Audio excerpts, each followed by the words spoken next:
30분으로 듣는 구운몽.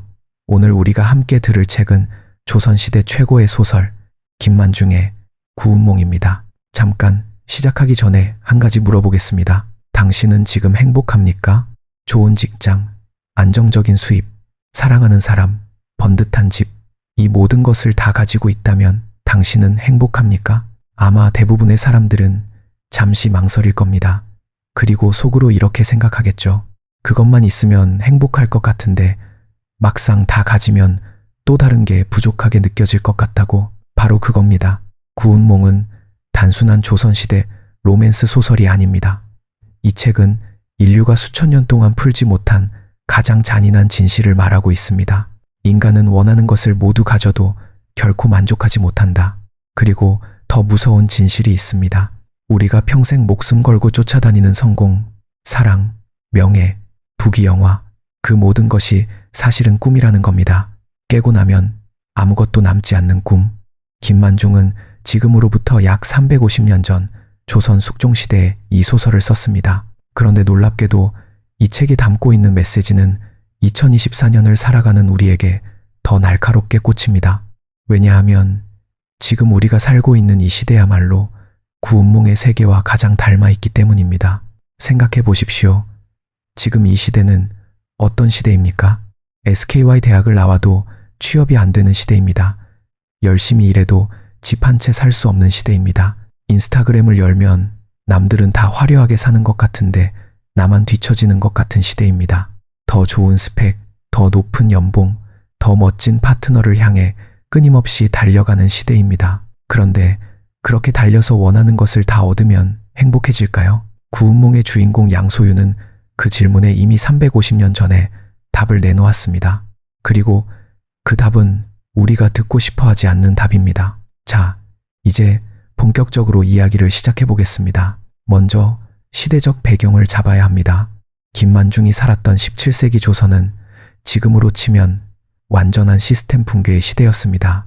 임진왜란과 병자호란이라는 두 번의 대전쟁을 겪으면서 조선의 기존 질서는 완전히 무너졌습니다. 양반 계층의 권위는 땅에 떨어졌고 신분제도는 흔들렸으며 민심은 극도로 피폐해졌습니다.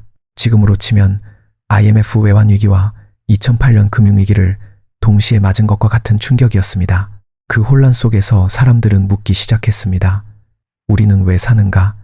이렇게 열심히 살아도 전쟁 한 번에 다 무너지는데 도대체 무엇을 위해 살아야 하는가? 김만중 본인도 예외가 아니었습니다. 그는 조선 최고의 엘리트였습니다. 명문가 출신의 과거 시험 장원급제, 이조판서와 대제학을 역임한 최고위 관료, 지금으로 치면 서울대 수석 졸업에 행정고시 수석 합격, 장관직까지 오른 엘리트 중의 엘리트입니다. 그런데 그는 두 번이나 유배를 당했습니다. 정치적 경랑 속에서 권력의 핵심에 있다가 하루아침에 모든 것을 잃었습니다. 그리고 유배지에서 홀로 앉아 이 소설을 썼습니다. 어머니를 위해서라고 전해집니다. 유배지에서 홀로 계신 어머니의 외로움을 달래드리기 위해 썼다고요. 하지만 저는 다르게 봅니다. 김만중은 자신의 이야기를 쓴 겁니다. 최고의 자리에 올랐다가 모든 것을 잃은 자신의 이야기를, 그리고 그 이야기를 통해 스스로에게 묻고 싶었던 겁니다. 그래서 그 모든 것이 의미가 있었는가? 내가 평생 쫓아온 것들이 진짜였는가? 그 질문의 답이 바로 구운몽입니다. 자, 이제 주인공 양소유의 이야기로 들어가 보겠습니다. 양소유. 이 인물을 현대적 언어로 정의하자면 이렇습니다. 완벽한 스펙을 갖춘 엘리트 플레이보이, 타고난 재능과 외모, 거기에 무한한 야망까지 겸비한 인생의 승리자. 그는 불교 사찰에서 수행하던 성진이라는 승려가 꿈속에서 환생한 존재입니다. 성진은 팔선녀를 보고 욕망을 품었다는 이유로 스승 육관대사에게 꾸짖음을 받고 꿈속에서 인간 세상으로 보내집니다. 그리고 그 꿈속에서 양소유로 태어납니다. 여기서 잠깐 멈춰야 합니다. 이 설정 자체가 이미 엄청난 메시지를 담고 있습니다. 우리가 살고 있는 이 현실, 우리가 당연하게 여기는 이 삶, 직장, 연애, 결혼, 성공을 향한 이 모든 욕망, 구운몽은 처음부터 이것이 꿈이라고 선언합니다. 우리가 현실이라고 믿는 것이 사실은 꿈이라고. 이것은 단순한 불교 철학이 아닙니다. 이것은 인지혁명입니다. 양소유는 꿈속 인생을 시작합니다. 그리고 그 인생은 완벽합니다. 과거 시험에서 장원급제를 합니다. 지금으로 치면 행정고시, 외무고시, 사법고시를 동시에 수석으로 합격한 것과 같습니다. 황제의 눈에 들어 최고의 관직에 오릅니다. 전쟁터에 나가서는 적군을 물리치는 군사적 영웅이 됩니다. 그리고 8명의 아름다운 여인을 사랑합니다. 여기서 많은 사람들이 오해합니다. 구운몽을 그냥 판타지 로맨스 소설로 읽는 겁니다. 잘생긴 주인공이 여러 미녀와 사랑을 나누는 이야기라고요. 하지만 그렇게 읽으면 이 소설의 99%를 놓치는 겁니다. 양소유의 8여인은 단순한 연애 상대가 아닙니다. 그들 각각은 인간이 욕망하는 것들의 상징입니다. 첫 번째 여인, 진채봉을 보십시오. 진채봉은 양소유가 처음으로 사랑에 빠진 여인입니다. 그녀는 뛰어난 재능과 지성을 갖춘 여인으로 양소유와 시를 주고받으며 정신적 교감을 나눕니다. 현대적으로 해석하면 이렇습니다. 진채봉은 지적 성취와 정신적 연결에 대한 욕망의 상징입니다. 나를 진정으로 이해해주는 사람, 나와 같은 수준에서 대화할 수 있는 사람에 대한 갈망. 그런데 양소유는 그녀를 얻습니다. 완전히 얻습니다. 그리고 나서 다음 여인을 찾아갑니다. 이게 무슨 의미인지 아십니까? 인간은 원하는 것을 얻고 나면 그것에 만족하지 못합니다. 얻는 순간 그것은 더 이상 욕망의 대상이 되지 않습니다. 그리고 새로운 욕망이 생겨납니다. 이것이 인간의 본질입니다. 두 번째 여인, 개서멀을 보겠습니다. 개서멀은 기생입니다. 지금으로 치면 최고의 엔터테이너이자 아티스트입니다. 그녀는 뛰어난 예술적 재능을 가졌지만 사회적으로는 가장 낮은 신분에 속합니다. 양소유는 그녀와 사랑에 빠집니다. 그리고 그녀를 자신의 삶으로 끌어들입니다. 여기서 현대적 해석이 필요합니다. 개서멀은 사회적 금기와 욕망 사이의 긴장을 상징합니다. 해서는 안 되는 것, 가져서는 안 되는 것에 대한 욕망, 그리고 그 욕망을 이루었을 때의 쾌감과 동시에 찾아오는 공허함. 양소유는 개서멀을 얻습니다. 그리고 또 다음으로 나아갑니다. 세 번째 여인, 적경홍. 적경홍은 검술의 달인입니다. 지금으로 치면 최고의 실력자, 자신의 분야에서 타의 추종을 불허하는 전문가입니다. 그녀는 강하고 독립적이며 누구에게도 의존하지 않습니다. 양소유는 그 강함에 매혹됩니다. 자신보다 어떤 면에서는 더 뛰어난 존재에 대한 경외감과 욕망, 현대적으로 말하면 이렇습니다. 적경홍은 능력주의 사회에서 진정한 실력자에 대한 동경을 상징합니다. 스펙이 아닌 진짜 실력, 제도가 아닌 본질적인 능력에 대한 갈망, 그리고 양소유는 그녀도 얻습니다. 그리고 또 다음으로 나아갑니다. 이 패턴을 보십시오. 얻고 만족하지 못하고 또 다른 것을 원하고, 얻고 만족하지 못하고 또 다른 것을 원하고. 이것이 우리의 삶 아닙니까?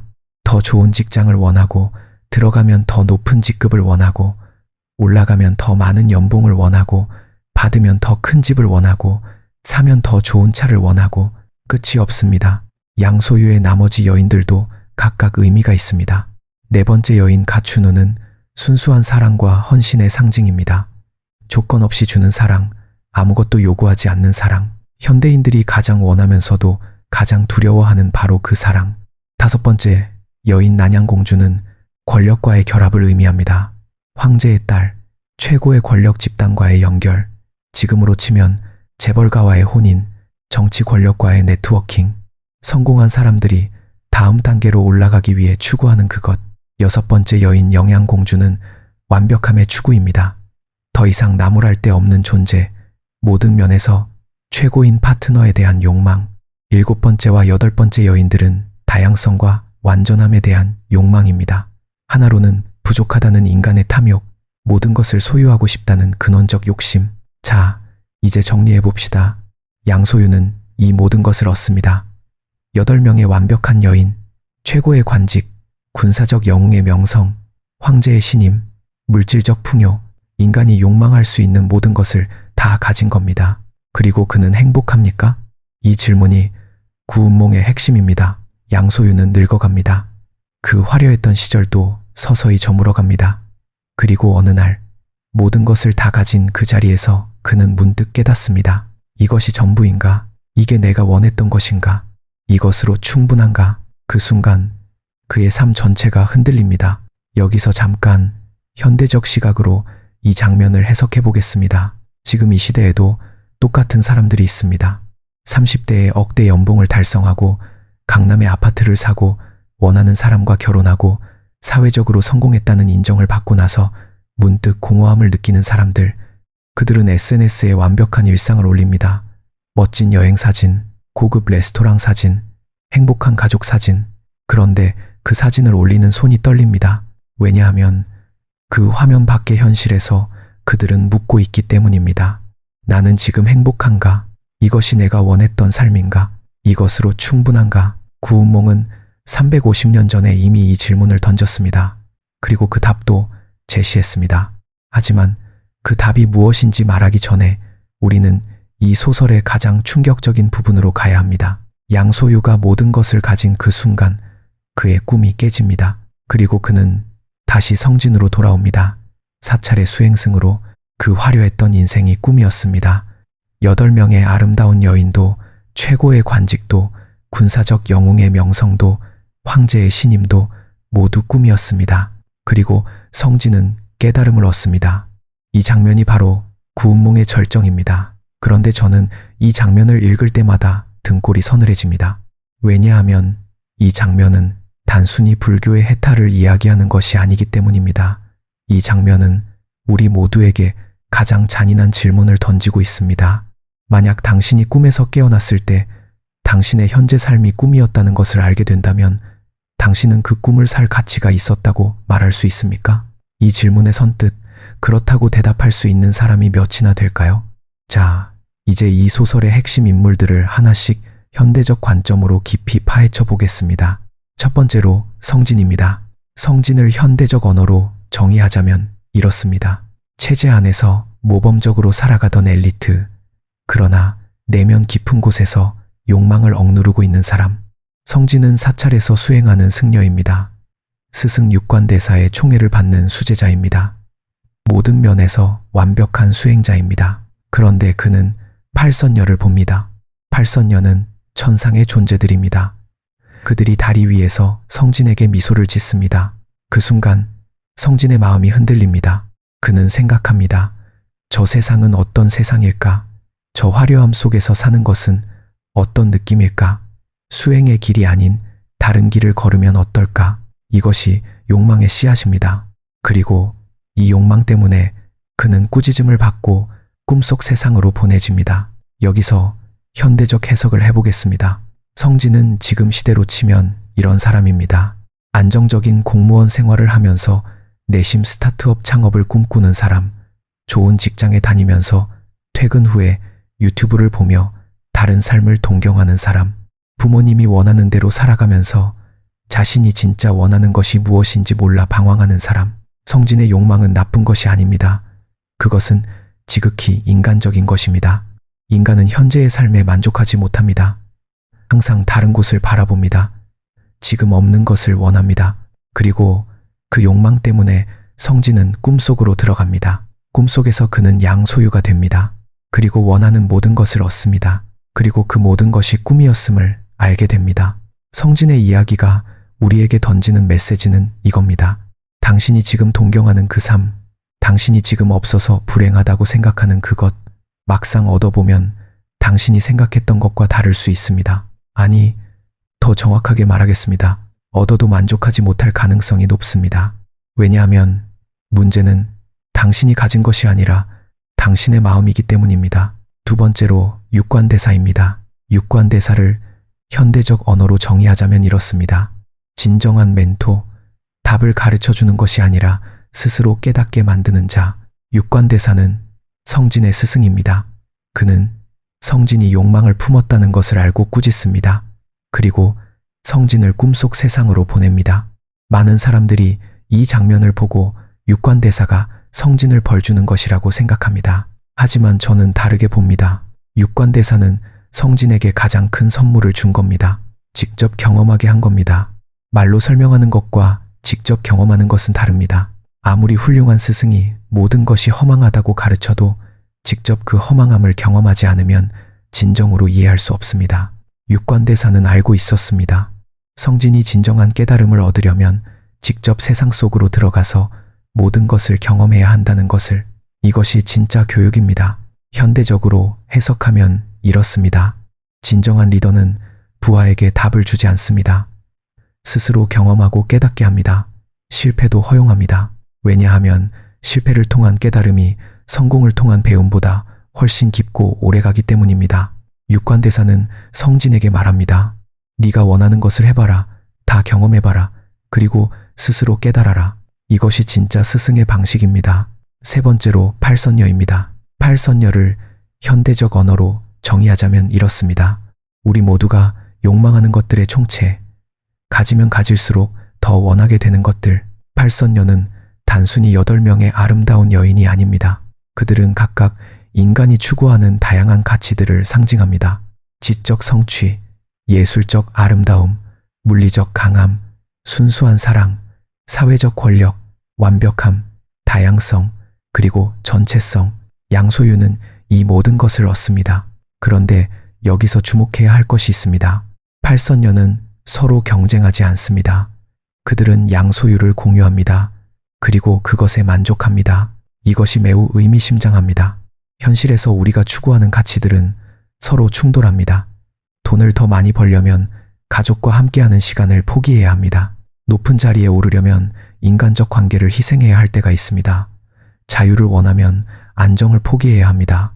그런데 꿈속에서는 모든 것이 가능합니다. 충돌 없이 모든 것을 가질 수 있습니다. 이것이 꿈의 본질입니다. 그리고 우리가 현실에서 꿈꾸는 이상적인 삶도 마찬가지입니다. 우리는 좋은 직장도 원하고, 여가 시간도 원하고, 높은 연봉도 원하고, 스트레스 없는 환경도 원합니다. 그 모든 것을 동시에 가지는 삶을 꿈꿉니다. 하지만 현실은 다릅니다. 현실에서는 선택해야 합니다. 그리고 그 선택에는 항상 포기가 따릅니다. 팔선녀는 그 불가능한 꿈, 모든 것을 동시에 가질 수 있다는 환상을 상징합니다. 그리고 구운몽은 그 환상이 결국 꿈이라고 말합니다. 네 번째로 양소유 자체를 더 깊이 파헤쳐 보겠습니다. 양소유는 완벽한 인생 승리자입니다. 그런데 그를 자세히 들여다보면 매우 흥미로운 패턴이 보입니다. 그는 항상 능동적으로 움직입니다. 기다리지 않습니다. 원하는 것이 있으면 직접 나아갑니다. 현대적 언어로 하면 이렇습니다. 그는 극도로 주도적인 사람입니다. 자신의 욕망에 솔직하고 그것을 실현하기 위해 행동합니다. 그런데 그 주도성의 이면을 보십시오. 양소유는 한 번도 자신이 진정으로 원하는 것이 무엇인지 묻지 않습니다. 그는 눈앞에 보이는 것을 원합니다. 그리고 그것을 얻으면 다음 것을 원합니다. 그는 욕망에 끌려다니는 겁니다. 주도적으로 보이지만 사실은 욕망의 노예입니다. 이것이 현대사회의 많은 성공한 사람들의 모습 아닙니까? 자기 의지로 열심히 달려가는 것처럼 보이지만 사실은 사회가 심어준 욕망, 타인의 시선이 만들어낸 기준, 미디어가 규정한 성공의 이미지를 향해 달려가는 겁니다. 그것이 진정으로 자신이 원하는 것인지도 모른 채 양소유는 그 함정에 빠진 겁니다. 그리고 꿈에서 깨어나서야 그 함정을 인식합니다. 이제 구운몽에서 가장 많이 오해받는 부분을 이야기해야 합니다. 많은 사람들이 구운몽을 읽고 이렇게 결론을 냅니다. 세상 모든 것이 허망하니 욕망을 버리고 수행에 전념하라. 하지만 이것은 완전히 잘못된 해석입니다. 김만중이 이 소설을 통해 말하려 했던 것은 욕망을 버리라는 것이 아닙니다. 욕망의 본질을 이해하라는 겁니다. 차이가 보이십니까? 욕망을 버리는 것과 욕망의 본질을 이해하는 것은 완전히 다른 이야기입니다. 욕망을 버리는 것은 불가능합니다. 인간이 욕망을 완전히 버릴 수 있다면 그는 이미 인간이 아닙니다. 하지만 욕망의 본질을 이해하는 것은 가능합니다. 내가 무엇을 원하는가? 왜 원하는가? 그것을 얻으면 정말 행복해질 것인가? 아니면 또 다른 욕망이 생겨날 것인가? 이 질문들을 스스로에게 던지는 것. 그것이 구운몽이 우리에게 요구하는 것입니다.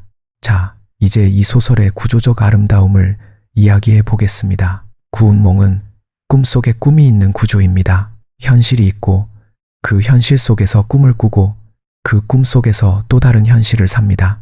이 구조가 왜 천재적인지 아십니까? 왜냐하면 이것이 우리의 삶과 정확히 같기 때문입니다. 우리는 지금 현실을 살고 있다고 생각합니다. 하지만 우리가 살고 있는 이 현실도 어떤 더 큰 관점에서 보면 꿈일 수 있습니다. 불교적으로는 이것을 공의 개념으로 설명합니다. 모든 것은 실체가 없다고. 하지만 철학적으로는 이렇게 설명할 수 있습니다. 우리가 현실이라고 인식하는 것은 우리의 뇌가 만들어낸 해석입니다. 같은 사건을 두고도 사람마다 다르게 인식합니다. 그렇다면 우리가 현실이라고 부르는 것은 사실 우리 각자가 만들어낸 이야기일 수 있습니다. 현대 신경과학도 비슷한 이야기를 합니다.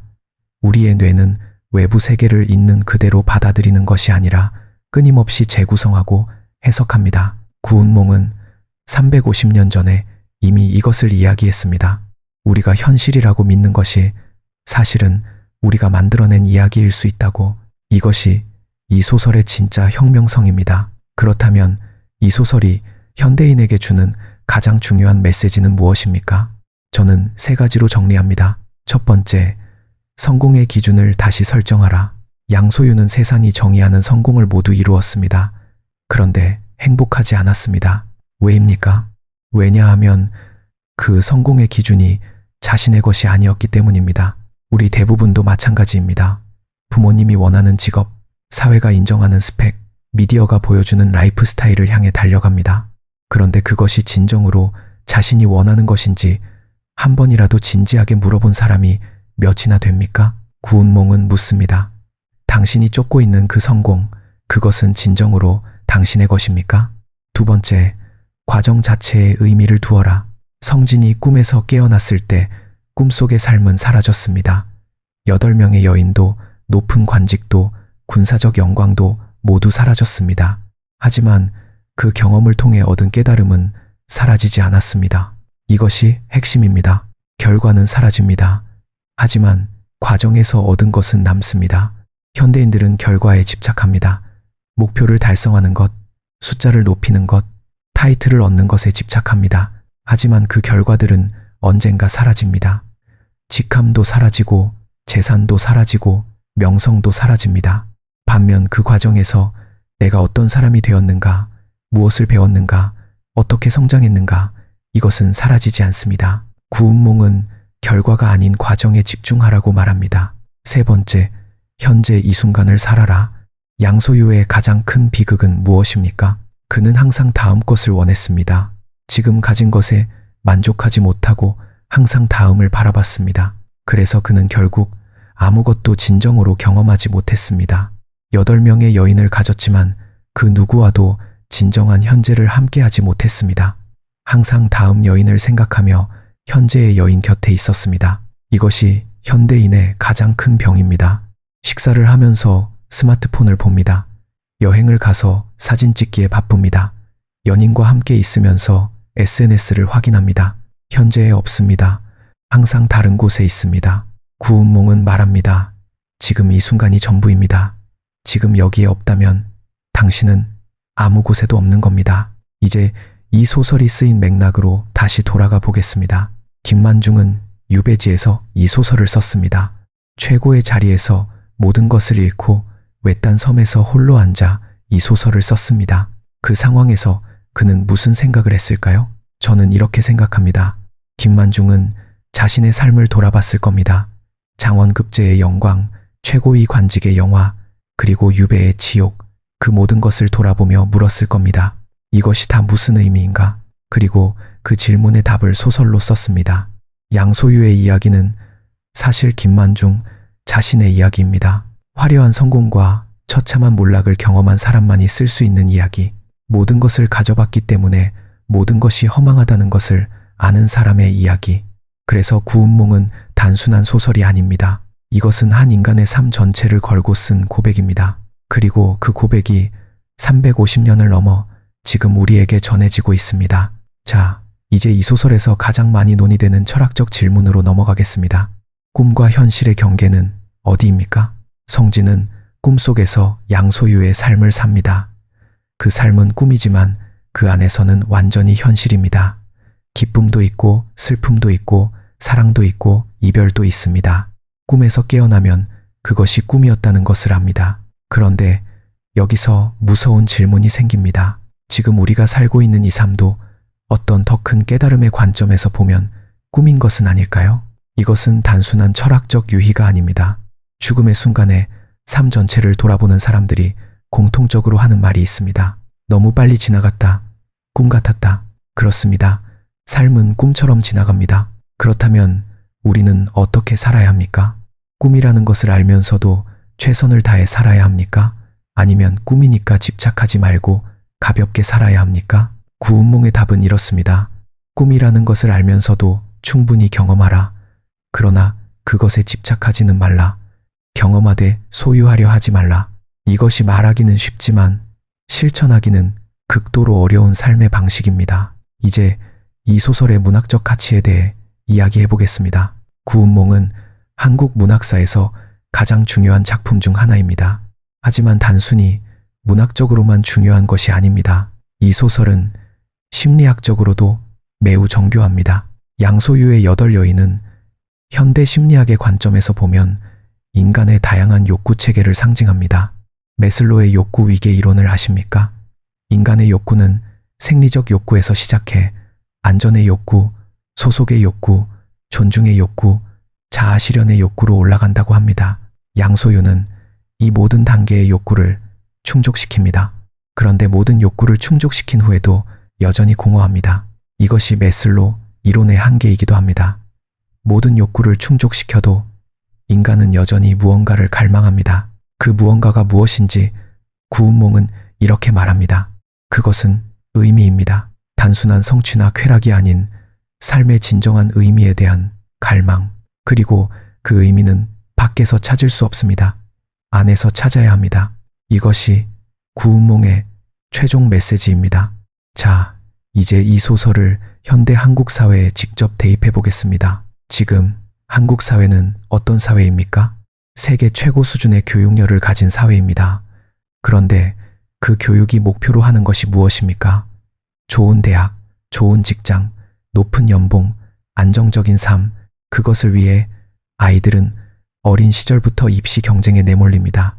학원을 전전하고 스펙을 쌓고 남들보다 앞서기 위해 달려갑니다. 그리고 그 경쟁에서 이겨서 좋은 대학에 가고 좋은 직장에 들어가고 높은 연봉을 받으면 행복합니까? 통계가 말해줍니다. 한국은 OECD 국가 중 자살률 최상위권입니다. 출산율은 세계 최저입니다. 청년들의 행복 지수는 낮습니다. 왜입니까? 왜냐하면 우리 사회가 정의한 성공을 이루어도 행복하지 않기 때문입니다. 양소유처럼 모든 것을 가져도 공허한 겁니다. 구운몽은 350년 전에 이미 이 문제를 진단했습니다. 그리고 그 처방도 제시했습니다. 성공의 기준을 다시 설정하라. 남이 정해준 기준이 아닌 자신만의 기준으로. 이것이 말하기는 쉽지만 실천하기는 극도로 어렵습니다. 왜냐하면 우리는 태어나면서부터 사회가 정해준 기준 속에서 자랐기 때문입니다. 그 기준이 내 것인지 남의 것인지 구별하는 것조차 쉽지 않습니다. 하지만 그 구별을 시작하는 것, 그것이 첫 번째 단계입니다. 이제 구운몽에서 가장 아름다운 장면을 이야기하겠습니다. 꿈에서 깨어난 성진이 스승 육관대사 앞에 무릎을 꿇습니다. 그리고 이렇게 말합니다. 이제 알겠습니다. 단 세 글자입니다. 이제 알겠습니다. 그 세 글자 안에 무엇이 담겨 있습니까? 평생을 살아도 깨닫지 못하는 것을 담고 있습니다. 모든 것이 꿈이라는 것, 욕망이 허망하다는 것. 그러나 그 허망한 욕망을 경험해야만 비로소 진정한 것을 알 수 있다는 것. 이것이 역설입니다. 욕망을 경험해야 욕망의 허망함을 압니다. 모든 것을 가져봐야 모든 것이 꿈이라는 것을 압니다. 그래서 성진에게 꿈속 삶은 낭비가 아니었습니다. 그것은 필수적인 경험이었습니다. 우리의 삶에서 실패, 좌절, 상실도 마찬가지입니다. 그것들은 낭비가 아닙니다. 그것들을 통해 우리는 진짜 중요한 것이 무엇인지 배웁니다. 현대인들은 실패를 두려워합니다. 완벽한 경로를 원합니다. 실수 없는 삶을 원합니다. 하지만 구운몽은 말합니다. 실패하고 넘어지고 잃어봐야 진정으로 아는 겁니다. 이것이 삶의 역설입니다. 자, 이제 이 소설에서 가장 충격적인 반전을 이야기하겠습니다. 팔선녀도 꿈에서 깨어납니다. 양소유의 8여인들, 그 아름답고 완벽했던 여인들도 사실은 꿈속의 존재였습니다. 그들도 성진처럼 꿈에서 깨어나 수행자의 삶으로 돌아옵니다. 이것이 무엇을 의미합니까? 우리가 욕망하는 대상도 사실은 우리와 같은 존재라는 겁니다. 우리는 무언가를 욕망할 때 그것을 완벽하고 이상적인 것으로 봅니다. 저 직장만 들어가면, 저 사람만 만나면, 저 집만 사면 행복할 것이라고 생각합니다. 하지만 막상 얻고 나면 그것도 불완전하고 한계가 있습니다. 왜냐하면 우리가 욕망하는 대상도 결국 꿈속의 존재이기 때문입니다. 완벽한 직장은 없습니다. 완벽한 파트너는 없습니다. 완벽한 삶은 없습니다. 팔선녀가 꿈에서 깨어나는 장면은 이것을 말하고 있습니다. 당신이 욕망하는 그것도 당신처럼 불완전한 존재입니다. 이 깨달음이 오히려 해방입니다. 완벽한 것을 찾아 헤매는 것을 멈출 수 있습니다. 지금 가진 것의 불완전함을 받아들일 수 있습니다. 그리고 그 불완전함 속에서 아름다움을 발견할 수 있습니다. 이제 구운몽, 이 현대 비즈니스와 어떻게 연결되는지 이야기해 보겠습니다. 스타트업 세계에서 흔히 하는 말이 있습니다. 성공한 창업자는 2번 망해본 사람이다. 왜 그렇습니까? 한 번 망해봐야 무엇이 중요하고 무엇이 중요하지 않은지 압니다. 2번 망해봐야 진짜 본질에 집중할 수 있습니다. 이것이 성진의 이야기와 같습니다. 성진은 꿈속에서 모든 것을 경험합니다. 성공도, 사랑도, 영광도, 그리고 그 모든 것이 허망하다는 것을 깨닫습니다. 그 경험이 있었기 때문에 진정한 깨달음에 도달할 수 있었습니다. 성공한 기업가들이 종종 하는 말이 있습니다. 첫 번째 회사를 성공시켰을 때 행복할 줄 알았는데 막상 성공하고 나니 공허했다. 그래서 2번째 회사를 시작했다. 그리고 또 성공했다. 또 공허했다. 그제서야 깨달았다. 내가 원하는 것은 성공이 아니었다. 내가 진정으로 원하는 것은 의미 있는 일을 하는 것이었다. 이것이 양소유의 이야기입니다. 모든 것을 가져봐야 진정으로 원하는 것이 무엇인지 압니다. 이제 구운몽의 언어적 아름다움에 대해 이야기하겠습니다. 김만중은 이 소설을 한글로 썼습니다. 17세기 조선에서 한글로 소설을 쓰는 것은 매우 파격적인 일이었습니다. 당시 지식인들은 한문으로 글을 썼습니다. 한글은 여성들과 평민들이 쓰는 문자로 여겨졌습니다. 그런데 최고의 엘리트 관료였던 김만중이 한글로 소설을 썼습니다. 이것이 무엇을 의미합니까? 그는 이 이야기를 모든 사람이 읽어야 한다고 생각했습니다. 엘리트만이 아닌 평범한 사람들 모두가. 왜냐하면 이 이야기가 담고 있는 진실은 신분과 계층을 초월하는 보편적인 것이기 때문입니다. 욕망의 허망함, 삶의 의미에 대한 질문. 이것은 왕이든 농민이든 모두에게 해당하는 이야기입니다. 김만중의 이 선택이 이미 혁명적입니다. 그리고 그 선택 덕분에 구운몽은 350년이 지난 지금도 우리에게 읽히고 있습니다. 자, 이제 이 소설의 가장 깊은 층위로 내려가 보겠습니다. 구운몽은 단순히 욕망의 허망함을 이야기하는 것이 아닙니다. 이 소설은 정체성에 대한 이야기입니다. 나는 누구인가? 성진인가? 양소유인가? 수행승인가? 세상의 영웅인가? 이 질문은 매우 심오합니다. 왜냐하면 우리 모두도 이 질문 앞에 서 있기 때문입니다. 우리는 직장에서 다른 사람입니다. 가정에서 다른 사람입니다. 친구들 앞에서 다른 사람입니다. SNS에서 또 다른 사람입니다. PE에 어떤 것이 진짜 나입니까? 성진이 양소유의 꿈을 꾸었을 때 양소유는 가짜였습니까? 꿈속에서 양소유가 느낀 감정, 그가 사랑한 사람들, 그가 이룬 업적, 그것들은 모두 가짜였습니까? 아닙니다. 꿈속에서도 그것은 진짜였습니다. 그 순간만큼은 완전히 진짜였습니다.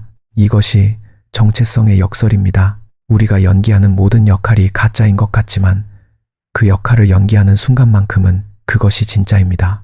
직장에서의 나도 진짜이고, 가정에서의 나도 진짜이고, 친구들 앞에서의 나도 진짜입니다. 그렇다면 진짜 나는 무엇입니까? 구운몽의 답은 이렇습니다. 진짜 나는 그 모든 역할을 관찰하는 자입니다. 성진도 양소유도 아닌 그 모든 경험을 통해 깨달음에 이르는 의식 그 자체. 이것이 매우 어렵고 추상적인 개념처럼 들립니다. 하지만 실제 삶에서 이것은 이렇게 적용됩니다. 나는 내 직함이 아닙니다. 나는 내 재산이 아닙니다.